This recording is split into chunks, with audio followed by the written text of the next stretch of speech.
예, 참여연대 장동엽 간사라고 합니다. 이 국정원의 불법 사찰은 현재도 진행 중이다라는 게 최근에 아까 앞서 말씀하신 일련의 시민사회 단체에 대한 불법 사찰 증거들이 일부 확인돼서 지금 경찰청에 국가수사본부에 고소 고발이 돼 있는 상태입니다. 그러니까 이 수사가 어떻게 진행되는지에 따라서 국정원뿐만 아니라 지금 경찰, 검찰까지 관련돼 있다는 사실이 최근에 직접 그 피해자들이 현장에서 이제 증거를 확인해서 고소 고발을 진행한 상태인데요. 언론에서 좀 많은 관심을 가져주시지 않으면 이 사건이 수사가 제대로 지금 경찰이 경찰을 수사를 해야 되는, 그러니까 국정원과 경찰이 관련된 이 불법 사찰에 대해서 경찰 본인들이 수사해야 되는 상황에 있기 때문에 좀 관심을 많이 가져주셔야 될 것 같고요. 저는 좀 한 가지 말씀 덧붙이면 이 국정원의 불법 사찰은 그냥 불법 사찰로 끝나는 사안이 아닙니다. 국정원이 계속 그 국가의 안전보장을 정권의 그러니까 이해관계와 동일시하는 전제가 깔려 있고 이 불법 사찰을 근거로 해서 일종의 이념 전쟁의 도구로 삼고 있기 때문입니다.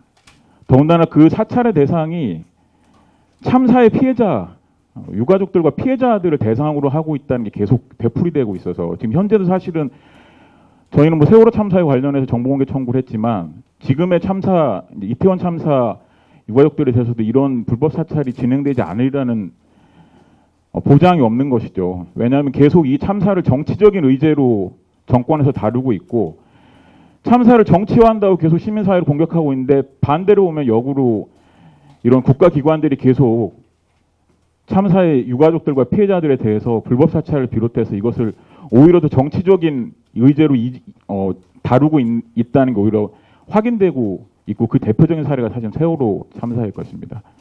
최근에 일부 언론에서 보도가 됐는데요. 지금 국정원의 예산 얘기를 좀 잠깐 드리면, 그러니까 약간 결이 다르다고 이해하실 수 있는데 국정원에 대한 지금 통제가 얼마나 되지 않고 있는지, 특히 이 정부 들어서 되지 않고 있는지 하나 또 확인할 수 있는 사례인데, 국정원의 예산이 안보비와 그리고 국가 안보 활동 경비란 이 두 가지로 나뉘어져서 요즘 편성이 되고 있습니다. 국가 안보 활동 경비는 기재부에 편성되는 예비비입니다. 기재부의 예비비가 대략 한 4조 6천억 원 정도 되는데요. 그 중에 작년에 그러니까 1조 4천억 원 정도가 예비비로 쓰였는데 그 절반 정도가 국정원 예산으로 쓰였습니다. 그러니까 기재부가 쓸 수 있는 그냥 예비비 예산 중에 상당 부분이 국정원 한 부서에 국가안보활동경비라는 이름으로 쓰이고 있고 이것에 대해서 사실상 지금 통제가 안 됩니다. 어디에 쓰이는지도 명확히 알기도 어렵습니다. 근데 그 예산들이 어디로 쓰이는지 일단을 보면 지금 수사권이 없는 국정원이 경찰과 함께 대공수사를 한다는 명분으로 예전에 특수활동비로 쓰이던 돈이 지금 이런 방식으로 우회적으로 전혀 모니터도 안 되는 방식으로 쓰이고 있는 게 아닌가라는 우려를 하고 있습니다.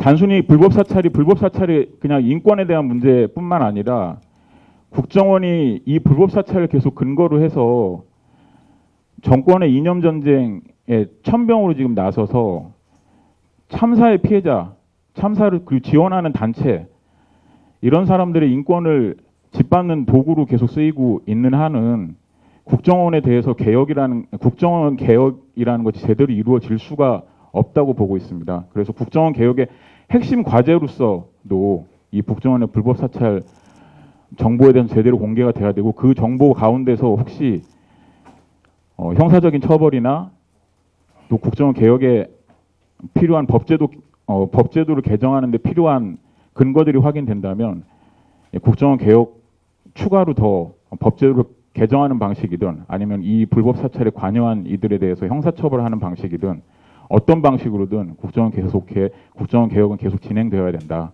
이 말씀을 마지막으로 드리겠습니다.